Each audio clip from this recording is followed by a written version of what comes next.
Welcome to the Archway of Hope podcast. My name is Chip Wilson, and I will be your host, where we cover things from loss, grief, and providing hope for those who have lost someone too early.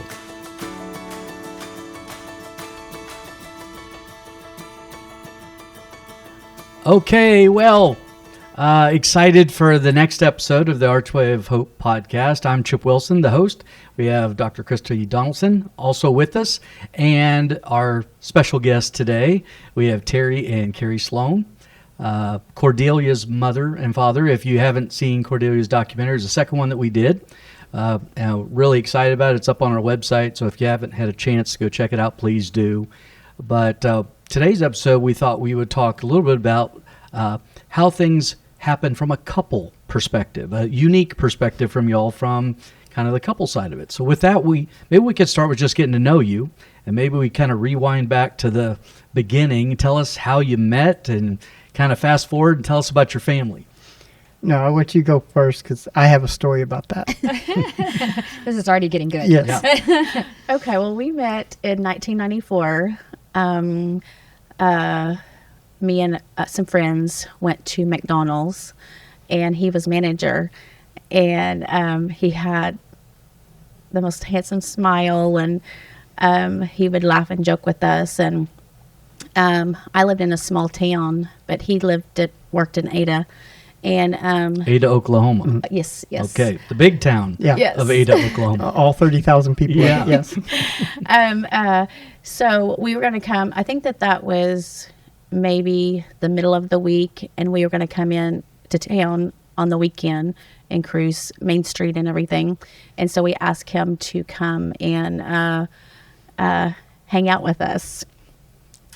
And so he did. He met us down at the pool hall, and I was with this other guy. He was just a friend. And then my girlfriend. That's what they always say. That's what they always say. That's probably where he interjects, Yeah. right? Yeah. Oh, yeah. Mine's a complete different story. So, yes. And my best girlfriend, and I think the guy's brother also. So we were just hanging out, and he met us down there. And do you want to tell your part of the story? Well, we have to go back. When she came into McDonald's, she was on a date with the guy. So, More than just a friend. I knew That's it. what he says. I don't remember that part. so when we tell everybody when our first date is, we each have two different dates because I thought I was on a first date with her that time. Oh. And about the middle of the way, we're cruising. I'm thinking, my word, there's way too many people here for a date. Then she turns around to me and she asked me, "What do you think of my friend?" That's when I realized I was actually on a date with her friend. Oh, wow. That's a twist. Yeah. Okay. So she called me later in the month, wanted to know if I went, and I told her I'm not interested in your friend. She said, "No, I want to go out." So that was our first date for her, which, by the way, she forgot my name on our first date. How you forget Terry when your name's Carrie, I don't know. But When you have a lot of other people you're juggling. apparently, yes. Okay, well, see, my sister's name is Terry also. Yeah. So that is how I forgot it, I'm saying. That's believable. Well, if we fast forward, it's been 28 years. Yes. So congratulations on that. But tell us about your family. We have 3 other children besides Cordelia. Memory, she's 24, almost 25. And then there's Kaylin, he's 23. And then our youngest daughter, Anya, she's 12 and a half, she says. And then we have a granddaughter, Hudson, and she is 6. Yeah. Wonderful. So we're recording this in Texas, but your roots are from Oklahoma. And how did you get to McGregor, Texas? Well, my dad was in the military, so I've been all over the world. I actually was born in Italy. I stumbled into the credit unions. I got tired of delivering pizzas and delivering mail, applied for a job, and I got into credit unions. And through that, through a headhunting company, the local credit union McGregor was looking for a CEO, and I went through that process and got it, much to my delight. My family, Carrie graduated in high school. Her grading class was 13. So when they say small, Asher is very small. I graduated 69, was in my grad. So McGregor is perfect for what we wanted to move to. But we had never moved our family out of the house they lived in. 19 years. Yeah. And we brought all the children home to the same house, and our friends and their friends and Yeah, so grandparents. coming to Texas was a big shift for the family. Sure. After moving around every year and a half to 2 years for me, I was itching to move. But yeah, for the family, it was a big decision. And they supported me the whole way, and it turned out really well. Were any of the kids like, no, not going to have it? Well, it was difficult because our oldest daughter, she was had a boyfriend at the time, and then she was pregnant with our granddaughter, and she did not want to leave Oklahoma. And your oldest one was? Memory. Okay. And but when we found the house that we wanted, we had to have a room for everybody, and we were planning for her to come with us, and she did, and which she had the same friends all through grade school and high school, and but eventually whatever the friends that Cordelia had became her friends also. Okay. And then we're such a close knit family that everybody just had the same friends somehow. And this was in Oklahoma, or when she got to McGregor. McGregor? Yes, Yeah. Then It was a little Cordelia's bit- friends became Yeah. memories. Yeah, Okay. Yes. Cordelia became the social kind of glue because Memory had already graduated high school, Okay. and Kaylin was only a year and a half from graduating. So Cordelia was the one that had the most social interaction. That's not to say all of them didn't have some, but and especially after Cordelia's accident, that really was the glue for that entire group. Yeah. As a matter of fact, I think we had one of Cordelia's friends come by a couple days ago just to see our new house. Yeah. Yeah. So So, again, we get a lot of information in the documentary, so we don't want to go over too much of that, but I do know that from the documentary, when y'all got here, Cordelia kind of slid right in, created a lot of friends, became fairly popular. You tell some of the stories in the documentary of her picture being in the paper and being Miss McGregor and some other stuff. So she was a fairly well-adjusted, popular kid and liked McGregor, I'm Yeah. assuming. yeah, we were worried about Cordelia for about 3 days. So 3 whole days. Yeah, three whole days. Excruciating days. Yes. So Cordelia was very, very outgoing, and she wore all of her feelings on the out. She could be, very high and very low and real quick. So, and she always had a best friend. And within 3 days, she had about 20 best friends. So we had no problem with her. So, yeah. But to say that she ingrained herself in McGregor is an understatement. Yeah. Well, what I was hoping to talk about today is kind of, obviously you had a very strong family life prior to the accident, and after, it changes forever. For those that have not seen the documentary yet, Cordelia was 16. She was in a car accident and lost her at that car accident. And after that happened, I know both of you went through very different grieving processes. Carrie, why don't we start with you, from finding out about the accident to kind of the process between there and now, and some of the highs and lows that you and Terry have been through as a couple, but also as a family. Okay, so I was the one that answered the door to the highway patrol, and To frame it up, was it at nighttime? oh yes, it was midnight, Okay. and which I had been sick, so I was taking an antibiotic and everything, and so I had been sleeping, but she had she had asked to go stay the night with her friend, and both Terry and I, she texted us both, and we did not respond, And so there was a flashing light in the window and banging on the door. And I thought that was just them, that he had said, yes, she could go stay. And it wasn't. And I mean, that's just a call. That's just something you never want to answer the door to. And, but they were very comforting. And my son was there, and he called all the friends, and he called Grandma and Grandpa, and he called Memory, which she wasn't living with us at the time. She had her own apartment. And so just the thought of the drive from there to McGregor, she lived like 20 minutes away. And then, so I enjoyed the time with the people around us, and that comforted me and our children. And but then sometimes I went to the funeral home by myself before anybody, because I had to make sure she was how she looked, and because I felt like that was the last thing that I could do for her, because I was her mother, and I should have been able to protect her before. And so it was just kind of a final thing. Yeah. How old was your son at that time, the one that made the phone calls?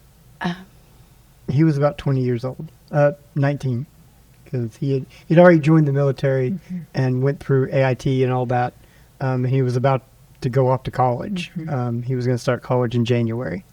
So I think he had just turned 19 in October. And him and Cordelia, they got closer, because he was a senior and she was a freshman, and then she was a sophomore. So they would get to hang out together, and he would be the one to go pick her up from cheer and all of that.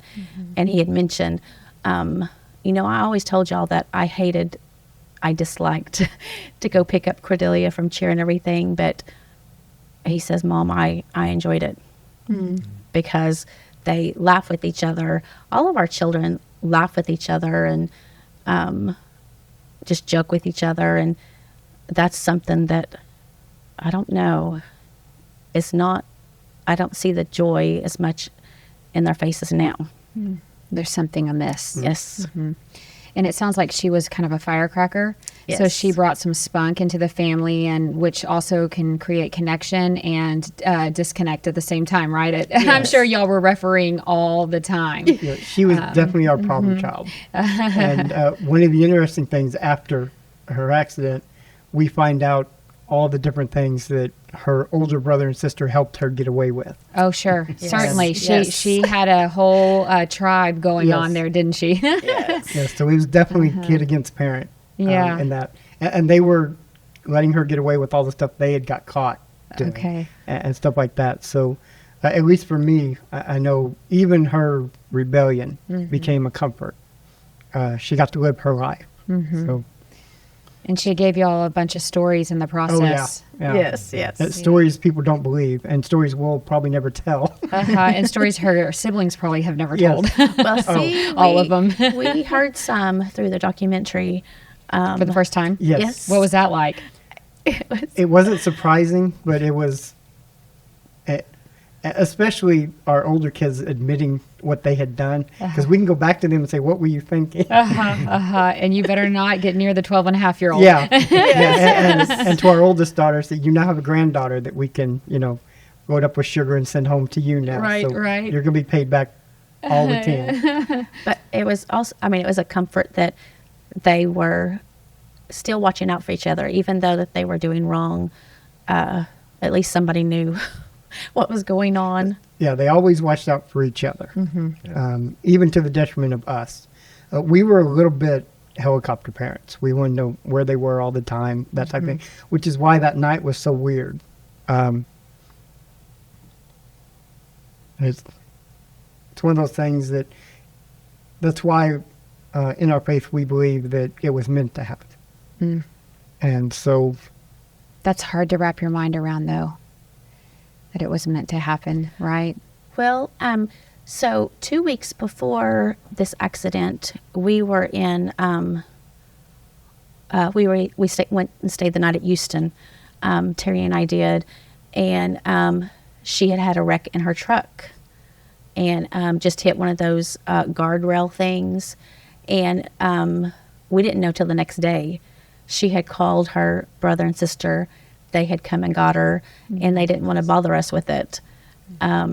So our children, they just protect us.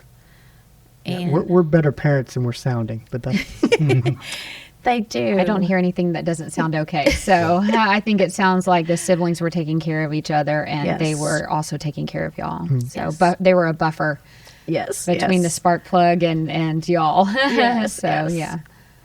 Well, in the documentary, you talk about the night of the event, and coming to the door, and then you go into great detail about your grieving processes, both of your grieving processes and the differences between them. But here we fast forward a couple years past, and you're in good spirits, you're smiling, tell us a little bit about how you grieved differently, but also together, from your perspective. And I'd like to know over time. Yeah, Like, what did that's that good. first year look like? What did the next one, like, if you can give us a timeline to understand what that feels like. So Carrie, we found out at midnight. By 1 o'clock in the morning, and this goes back to the community that comes around you. By 1 o'clock in the morning, we had, I would say, 50 people in our house. Wow. At least half was high school students. It's Christmas break. They were all supposed to go. Were they supposed to go to school the next day or a couple Yes. days after? So everybody's getting ready to do that. Then all of a sudden, they're at our house. And I don't know, y'all may be able to talk to this a little bit more, but at that moment, I couldn't comfort anybody. So it's funny. All those people there were able to help Carrie because they were able to kind of come around. Our house was a 2-story house. And I do want to tell a little bit of a story about because this goes back to the house. Carrie had always wanted an old house. The house we had was 100 years old. When we walked in the front door, she started crying. And I turned to the beautiful. I turned to the real estate agent and said, I guess we're not negotiating whatever they're selling it for. But it had a Music stairway. to their ears. Yes. Yeah. we definitely helped contribute to the property values in McGregor. But there's a stairway, and that became my spot. And for the next really 6 months, it was almost like an out-of-body experience. I could watch what was going on. So you would sit on the staircase, everybody's in the living room, and you it was like a perch almost, Yeah. sitting on the staircase, looking at everybody. You're there, but you're not there. Yeah, and I don't know if Carrie even knows, but she became the mother to everybody. So she was nurturing everybody that came in to take care of her and you and your kids during that time. So That's just how I've always been. Yeah. I just take care of everybody. So what I think happened, could be completely wrong, I may be revisionist, but really the first 6 months I was able to grieve on my own. When everybody left, I was able to help Carrie. Because Carrie really needs to grieve with somebody. And And Carrie, was that with anybody, or did you need him to grieve with?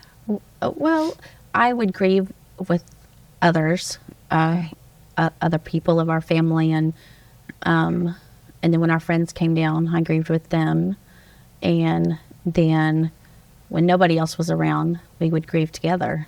yeah, and Sometimes we would just take a walk, and just talk about things, and then. What was your grief experience like with a friend versus your spouse versus your daughter's friends versus, community members and family friends and all of that? Was it different, or was it always the same? Was there any uniqueness to the relational value? Terry's mom, which is she's my mom too. She's my best friend, and I could tell her things that I wouldn't talk to my friends about. And then I think I could be more goofy with my friends than Mom. And then Terry, we just console each other more than with the other family and friends. What I saw, and it's not bad, but Carrie conforms to the person she's with. So if they were able to be goofy, she could be goofy. When we would go out on walks together, we were quiet. You know, we may tell stories, but it was very low key. When it was with the high school kids, she was their protector. Like stoic for them. Yeah. Did y'all have any rough patches? Was there any time in there where you thought, Our marriage may not make it. yeah, this Our might family be may not make it. right? No, it never crossed my mind, because we have always been a close-knit family, and we went through a move together. I don't know. It's just our life. And we do it together. Yeah, I was worried about that. It never came, but I've seen tragedies before break up a family. Really, the hardest part we had was almost immediately I wanted to leave the house. Yes. Move Yeah. move out of the house. Everybody, even our children, did not want to live in the house. And I Wait. said, no, Yeah, we're not you leaving. can tell who makes the decisions in the family because we stayed in the house until Carrie was ready to move on. So take us back to that time when you were on the stairwell and you were up there looking down over everything. What was going on? Like, what were you thinking and feeling and experiencing besides the out of body part? Yeah, well, the first thing was I do not want this many people in my house. Okay. Get them out. Yeah. We talk a lot about it in the documentary. I'm not an introvert to where I can't be around people or I don't even like be around people, but I don't get energy from that. It really drains me. And there for 3 months, our house was just full. 24 hours a day. We had, it really did take me back to Oklahoma because that's how our house always was with kids. Okay. Carrie was always the mom that our house is where you want to come to. And that's what happened. And it really lasted for about 6 months. So the only time I felt like I could grieve is when I went off on my own. But I felt almost ashamed that I couldn't be there for everybody. But no, I'm trying to think, at no point were we in trouble. We definitely had different perspectives. We definitely had different thoughts of how we were going to go forward. Carrie could have her way. All of our kids would have a house on the property. We'd see each other every day. I want to see my kids go off and live their life. So that has really helped me with the Cordelia, because for me, she's not gone. Sorry. She's just living the next part of her life. What you had envisioned for her, but on this Yeah. part of it. The hardest part is I don't get to physically see it. Yes. Which is why, as part of our grieving, Carrie, like I said, right after the event, she would go to the funeral home. She would go, and right after the service, she would go to the gravesite. I don't do any of that. You actually went to this scene of where the accident was. And I did. Right after that, like a couple of days after the accident, I wanted to go out there. And Terry's brother, Kevin, he was going to take us out there. And he really didn't want to, but he was going to take me and Mom. And so we were on our way out there, and he says, "Oh, I do not have enough gas to take you out there," because he knew that I think he had went out there by himself already, and he had seen the blood on the cement and everything. And he didn't want me to see that. But I'm the kind of person that I just need to know why. I just need to know why. Why is Cordelia not here, and how did it happen, and think about all that stuff. So you wanted to go. Terry didn't. You didn't have a conversation like you saying, hey, I'm going out there. Do you want to go? And you didn't say, why do you need to go? What's this need? And have any... How they coordinate that. I was Yeah. wondering that too. How did Yeah. y'all coordinate that? I didn't think tell him. I didn't tell him I was going out there. Why not? because she knew I didn't want to go. Yes, I knew he would not want to go. I just felt like that was something I needed to do by myself. I needed to see. There are definitely all of it. moments over the last 3 years that we could have blown up at each other.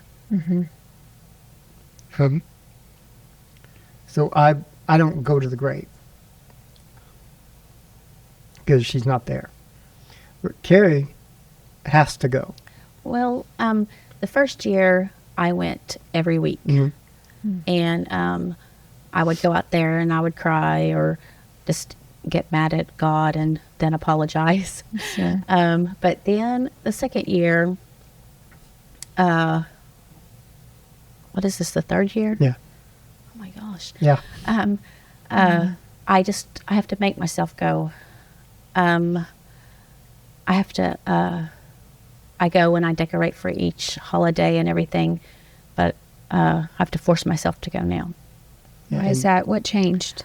I don't know. I guess, I don't know. The first year, I guess it was something exciting, something different, not really exciting, but something that I was doing for her, decorating this graveside for her. Still nurturing. Yes. Trying to do everything you could to remain connected. Yes. Okay. And so, I don't know. It's different the second year. How so? Can you speak to that a little bit?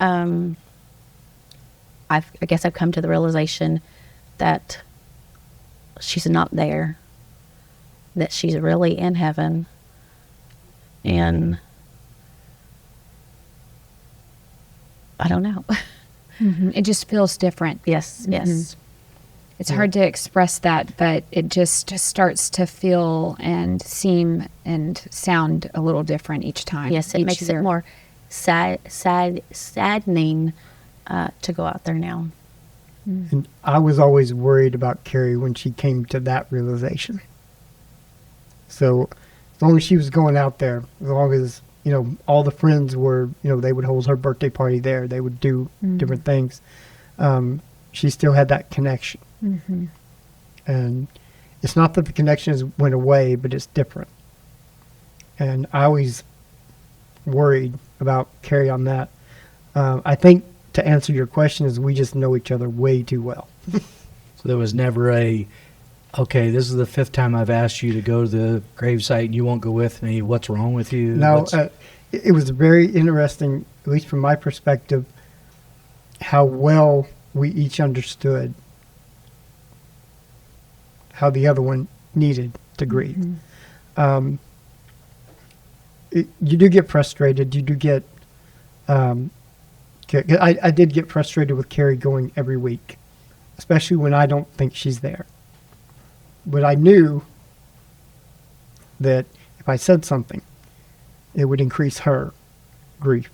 I might feel better for a little bit, but I'll wind up feeling worse after. So me and Carrie have always fit together well. And this event has really shown that more than anything else. I would love to tell you, we had this big eureka moment where we knew this is what happened, but we don't. We just, we lived our life the same way we'd always had. So you definitely need that community around you and need those people that understand what you're doing is what you need to do. Yeah, I was going to say we're right brain attuned, right? And so, like, you were both, without even having to communicate it, you were attuned to one another and the needs that the other one had, and you were able to sense that, and you were able to act upon it in a safe way because y'all had established this relationship all these years prior to this event happening. And it was safe to experience life and feel things differently than the partner. And so that allowed y'all to also grieve the way that you each needed to in your own way. I also felt like what I was hearing from you is that as the years roll by, and I feel like this is important for others to hear that, as the years roll by, maybe the gravity of reality becomes a little heavier and a little more understood. And that part of you that is still waiting, just maybe one day she's going to walk back through that door, and that feeling of desire and longing for that you haven't been able to completely shut off becomes more realistic as you go through. And I imagine that that's a whole nother grieving process. And I see that on your face too today, you know, but that process of recognition that this is not going to change anything, you know, whether we go out there or we don't go out there, or what this next year will look like. So, Well, her friends in McGregor, they her last birthday, which was May 8th, went out there and had lunch with Cordelia, and so every birthday or the anniversary of her passing, they go out there. And they'll text and say, Carrie, we're going to go out there if you would like to come. And sometimes I'm able to, and sometimes I'm not. Yeah, And we have been very lucky that the community has carried on. I can't imagine someone to go through something like this and then the world move on completely. We've been lucky that hasn't 100% happened to us. Yeah. it already feels a little bit like that, though. Yeah, we yeah, talked about that in yeah. prior podcasts, you know, that it feels like the world just keeps Yes. just humming along. And Yeah. then you've had this major, like, stop, you know, for a Yes. while. Yeah, it should not continue at all. But that would not be our lives if we just stopped. Yeah, something else that I think that it really helped us. We saw people who didn't move on, and we did not want to be those people. Like Terry's father, he passed away. Was it 21? Yeah. So, no, 22. 2 years after the event in January, we've decided as a family January doesn't happen. Yeah, we're not going to celebrate. You're skipping January Yeah. New Year's every Eve year. anymore. We go from December 31st to February 2nd. Forget that new year. Yeah. But he did not recover after Cordelia's passing. He was sick and he had surgeries, and so when he passed away, January 2nd, then we had Cordelia's second anniversary. I felt more at peace then, because I knew that he was up there watching over her, saying, God, or telling Dad to come take care of his granddaughter. Yeah, we were a little mad at Dad that he got to see her first. Yes, yes. Well, can you remember, was it a clear moment or subtle moment when you went from shock to it felt the new normal, a time that maybe you were together and you laughed together for the first time, or you went out to dinner again for the first time, or something that it felt somewhat like it used to be? Well, the Sunday before the accident, we all went and ate at Coach's. So ever so often we go back to Coach's as a family, and we play the games that they have there, and the kids will laugh. So, and then anytime we're together as a family, we will laugh. I'm specifically looking for how long as a couple from the time that happened, how long did it take y'all, because everybody's unique, to get back to what would, I mean, it's never normal again, but where it felt somewhat like we can resume as a couple? Took me about 4 months Okay. before, really, for 4 months, every day you think about the accident. But I remember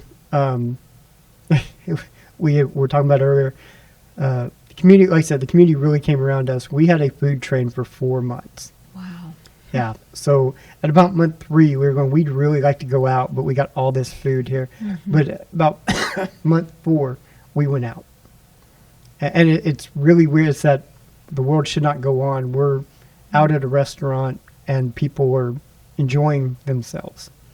And we felt a little I felt a little guilty. Yeah. But yeah, that was the moment when we can actually go out in public again. Sure. For me, that was, we knew everything was going to be okay, but that was the first time we were able to Did it be feel- a normal couple. Did it feel okay? Or No, it didn't feel okay, but had that not happened, we would not have went on our 25th anniversary trip. Yeah, tell us about that. So in 2019, we were getting ready for our 25th wedding anniversary trip. My family is Irish, so we wanted to go to the UK. We were going to do a big trip. Actually, the very first time, we were just going to go on a 3-day trip. Then we decided we're going to take a 5-day trip, so we pushed it off by a year. Then Cordelia's accident happened. Well, COVID happened. Well, yeah, COVID and Cordelia's accident both happened, so we pushed it off again. But every time we pushed it, excuse me, every time we pushed it off, it would get bigger, the trip. So it started out at 3 days. By the time we finally went on the trip, about 2 years after Cordelia, the trip had become a 14-day excursion. You're like, I better hurry up and make this thing happen, Yeah. or we're Yeah. going to No, be I can't afford living it. there. Yeah, we told the travel agent we can't put this off one more time. Yeah. 'Cause I'll have to get it in my 401k. to Yeah, get it yeah, going. yeah. But we were able to enjoy that trip. And so if you're asking the first time that we were able to be a couple again, it probably was that trip 2 years later. 2 years later. Yeah. Like fully feel like Yeah. yourself, even though Yeah, we you were didn't- very cognizant of the loss. Yes, we didn't feel guilty about living our life now. And I don't think it's a coincidence that would have been the moment Cordelia would have went off to college anyway. So I think that subconsciously maybe we understood, we lost 2 years of being with her. She would have went on to her life anyway. So now we went through the grieving process and we can start to live our life like we would have had she not had the accident. Do you think, as a couple, to have something to look forward to for you was a good thing? Oh, yes. Yeah, I'm not sure we not had the other kids that we had to take care of, and they took care of us almost as much as we took care of them. But had we not had that family dynamic, it would have been very hard. And older children to boot. Yeah. I mean, you had older ones that could help make the phone calls and, Yes. be a part of that family system with y'all as adults, not just, and that also lends itself to a whole nother dynamic, right? Because they're your kids just as much as the ones that are, not at adult age. Yes. And yet they're also feeling somewhat responsible for helping mom and dad now, just in general. Yeah. Yes. But And- now also you're trying to figure out how to help them through this process as well. So y'all are both kind of shifting and doing for each other, kind of like a dance almost, Yes. Yeah, I came to the conclusion that after looking back, no parent should ever find out how responsible their kids are. Not Not in this that way. way. this way. Because Memory and Kaylin, our daughter and our son, they both stepped up. Especially in Memory's case, way more than we thought they were capable of. They became adults. What we, or at least what I am proud of is they were able to become young people again after. So they didn't have to take on that role of adult forever. Mm-hmm. But yeah, I did not think that either one of my children were as responsible as they became. And I hope no one ever has to find out how responsible. Yeah. Mm-hmm. So if I'm someone who's listening to this podcast right now, from a couple standpoint, now that you're 3 years past, any advice you would give me if I'm married and, you know, whether I'm a week in, a year in, what helped y'all? What? It's interesting that you had asked, were there any blow-ups or anything? You really have to tell yourself this quick relief that I'm going to feel by blowing up is not going to last. And it's very hard in the moment to take stock of that. Just in general. Yeah. Much less when your heart is breaking. Mm-hmm. Yeah, there were moments where I would have felt great to blow up on anybody. Mm-hmm. But it would have made things so much worse. And I think those are the moments where couples start to fracture. That's a good point. Where they take out frustration on each other. Yeah. Unfairly, unduly. Yeah.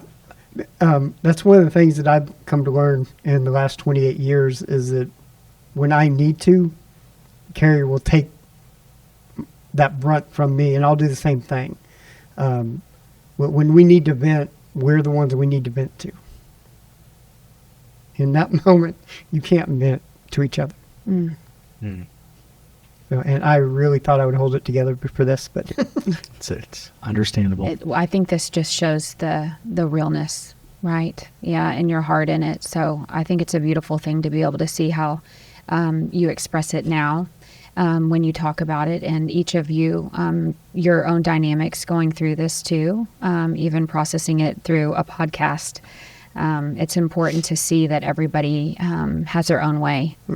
So, yeah. Do you have any traditions that you started? You mentioned going out for her birthday. Her friends do, at least, out to the gravesite. Yes, and let me see. The first year and the second year, we had a birthday cake for her. But this third year, we didn't do that. I don't know what was going on that we didn't do that.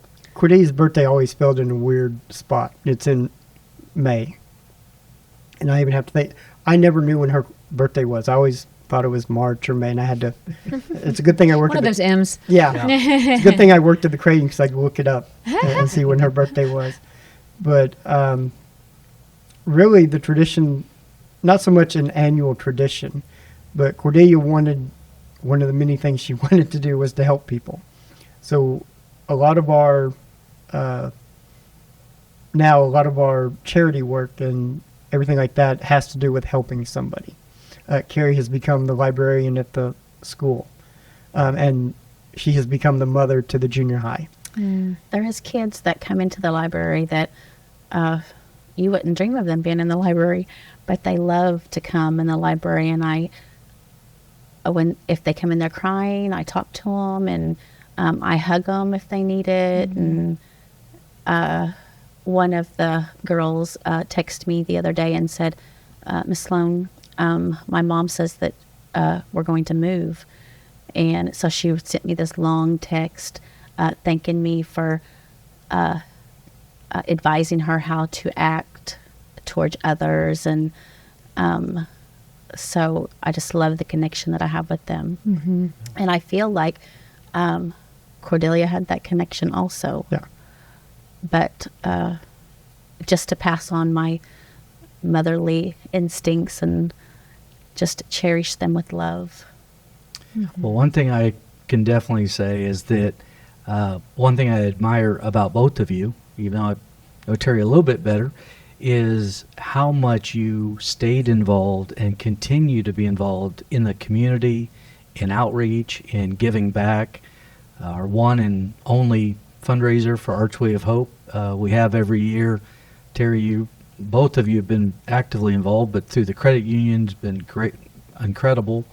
sponsoring and being a part of it. You come to everything, very involved in the community. And do you believe that pouring your heart into continuing to give back and help others is something that's therapeutic for you? Or It is for me.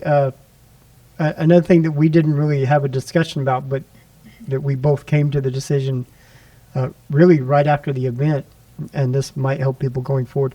We didn't make decisions, and we still don't in the moment. We make decisions for who we're going to be down the road. I remember we did an interview for a local television station 3 days after the event. We did not want to do that interview, but we knew that eventually we would want to have done the interview. So, and it really is a way to get out of that moment of grief if you're thinking about where you're going to be. And a lot of the things that we go to, the charities and everything like that, it's really built on, we're really going to be glad that we did it. This podcast is a perfect example. We think we're ready to talk about this stuff, but we know next year we're going to be really glad we did this. Sure. So, and again, it was a decision we almost made subconsciously. But if you have enough wherewithal to think about it in your moment of grief, try to think about where you're going to be later, and would you want to have done this or not? Yeah, that's really good. Yeah, it's a great perspective. Yeah. You just want to live your life with no regret. Yeah. Like, would I have done these things before? Yeah, you can't really make a decision while the grief is hurting.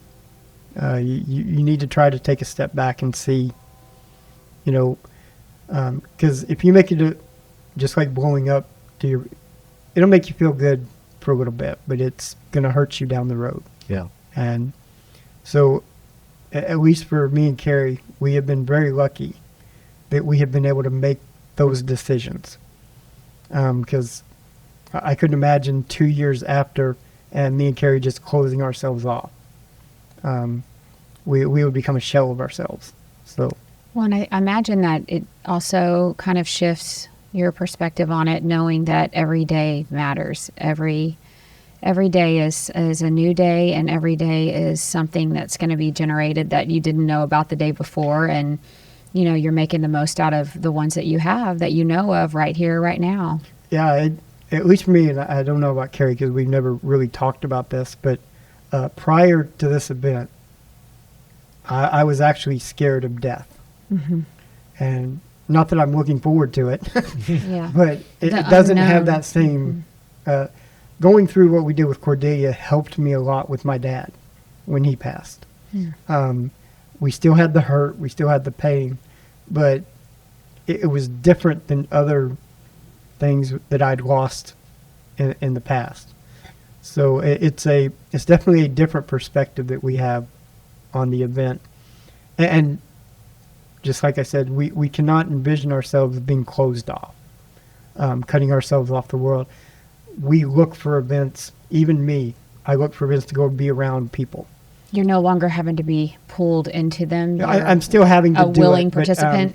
It's not as bad Somewhat. as it used. Yeah. Yeah, I still very much want to be alone to recharge the batteries, but... Do you sit on the stairs wherever y'all go to help, or are you present? Well, we have a new house now. Okay. We have moved. Okay. So he has no stairs to sit Yeah, on. I have no room, I have nothing, so I have to be around She took people. that from Yeah. you, huh? Yeah. She's like, no, you get to be all Yes. the way in. No tiptoeing into the water, huh? Yeah. Oh. Well, one thing, and I wanted to make sure we brought this up because in Cordelia's documentary that y'all did a great job in, you said one thing that has stuck with me. To me, it was fairly profound, and it was this aha factor of hold my spot. Hold my spot. I'm going to be back. I don't know when. To the world, that is. I don't know when I'm going to be back, but hold my spot because when I come back, I want to be back. Can you talk a little bit? That was very powerful in the documentary. Yeah, for me, and from what I've seen, and because of Cordelia's event, this has become very important to me looking around. There really are two types of people. There are people who eventually will get some semblance of their life back. Then there are people that just go into a shell, and they're just a shell of themselves. So very early on, we felt like we were going to be the kind that wanted to get back into the world. And there is nothing worse. It's almost like going into a coma. You lose time. Whether you're, because I went back to work almost very quickly, but I wasn't really at work. But there will be a moment when you are fully back into society. And if the people around you, because they're always asking, what can we do? What can we do? If they can hold your spot so that you can slip back into society. And for us, that's what McGregor has done for us. There was, when we were ready to come back, we were welcomed and we were just slotted back into the spot, and we were able to go on. I don't know how anybody goes through what we went through without both faith and a community to surround you. And the hold my spot comment, it was off the cuff. I didn't mean for it to be profound, but It was for me anyway. I heard it and I went, wow, that makes so much sense that you go into this out-of-body experience, this coma, in the sense where like the world continues to go by and you're watching it in slow motion. yeah, Thinking, it's like, how can the birds be singing, people be laughing, cars are driving? There's a UPS guy. Does he not know Yeah. what just happened in my life? How can they continue to go? And when you mentioned, it's really like, I get it. I want him to hold my spot because right now I couldn't join life again yeah, if I wanted to. yeah, Yeah, I actually nicknamed that about 15 years ago. I was at a grief symposium, and I was like, you know what this reminds me of? It reminds me of cauliflower, because you know how tightly bound cauliflower florets are? It's not like broccoli, right? Because broccoli you can kind of see through to the Yeah. other side, but cauliflower you can't. It's so dense and so compact. And so I nicknamed it the cauliflower theorem. That was my nickname for it. And I use that all the time, but it's just my own little fun thing, like to understand it better. Not Oh, yeah, fun, nothing but says fun like yeah, cauliflower. Yeah. But my best I way wanna of go to like a party with to you, like so. to understand it in my brain, But really what I mean by that is that there's two types of people grieving through loss, right? And that is the kind that it's like the car is going and boom, stops, right? And on that continuum of life from birth to death, whoever the survivors are, everything stops in that moment. And everything starts to create those cauliflower florets, so to speak, right there in that moment. So every other thing on your timeline that normally you just plod along, right?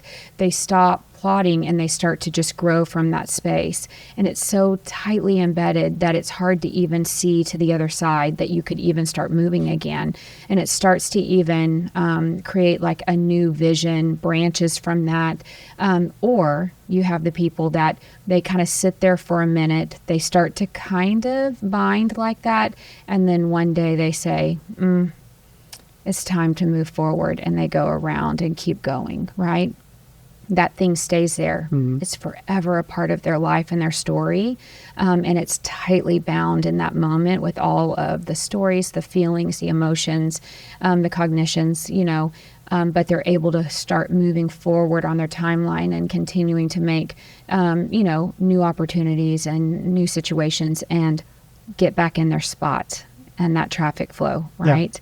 And that's just what I started noticing. So when you said that kind of, and I think that was the fun comment of like, whoa, like you get me, like that was my thing so long ago, and a person that has actually experienced something so raw and painful and can express it in that way. And that's exactly what I was trying to accomplish, is saying like, hold your spot right here. It's okay. It's okay to cauliflower for a minute, but then get back on the fairway and keep going.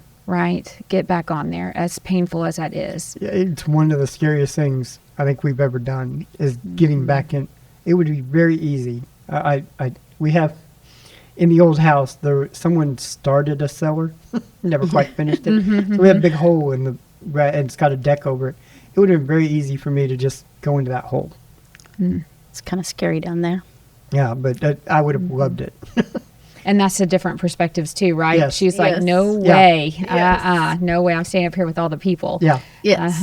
Yeah. So and we were able to get back into our life so seamlessly because of what everybody did around us. And so if anybody's watching this and they've not had that event, if you want to do something for them, that's what you can do. You can be ready for when they're ready. So offering hope through connection and through waiting, Yeah. and noticing. Yeah, and Yeah. it's hard because none of us have patience. And patience is a virtue for a reason. None of us have it. And it's hard for you to watch someone. You know they'll get better eventually, or you hope they will. And what you can do for them is just wait. Just be there. And even though I didn't like people, it was very comforting that all those people were around. I didn't like people. Yeah. He is not. He has never been a people person. I'm a people. I don't like to be around people. I'm a people Right. person. I like people. They're great, but just give me some space. Yeah. I totally understandable. get you either get energy from people or people Yeah. pull energy from you. I completely get that. That's That's a very 5 on the Enneagram thing Yeah. to say, by the way. I'm over here thinking all the things.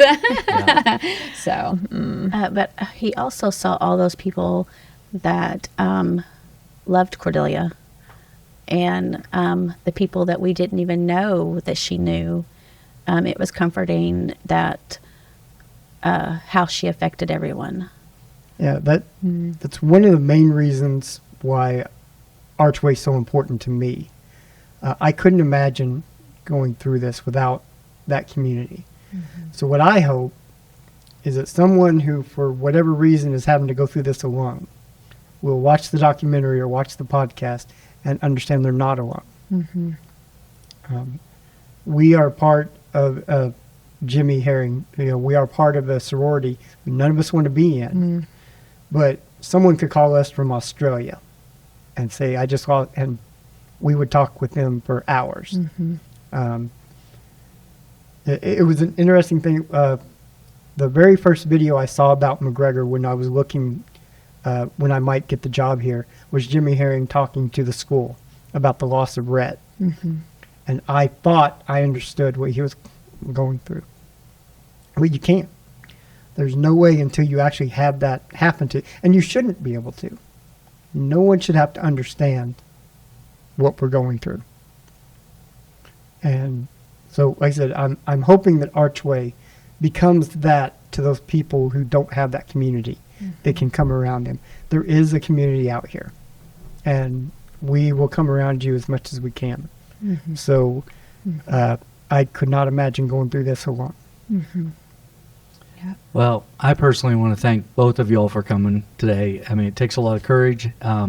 You went through the documentary process, so I knew you were troopers. I knew you could do it. I know you have a strong, loving, caring family and a strong marriage, 28 years worth now and still going, and I'm sure you got another 28 to go, which is awesome. I'm looking to downsize, but But not her, huh? That's good. Well, a short little plug. If you have not had the opportunity to go see Cordelia's documentary, archwayofhope.org, it's on there. Incredible girl. Lived a full life while she was here. She's awesome, and I encourage you to go check that out. And then also, as I mentioned, Terry, through Rocket Federal Credit Union, has sponsored our retro event every year, which is our big fundraiser. He's one of our loyal supporters, one of our major donors, and we truly appreciate it. That's coming up. So again, all that information is on our website. If you haven't had the chance to see the documentary, please go do that. I encourage you. Thank both of you again for joining us today. yeah, thank you. Thank you. Thank you for listening to today's podcast. You can like and share, would be awesome. Visit us at our website, archwayofhope.org. We're on all social channels. You can follow us there. Our intent is to share solid information with people that are needing to hear this information and provide hope for those who have lost someone too early.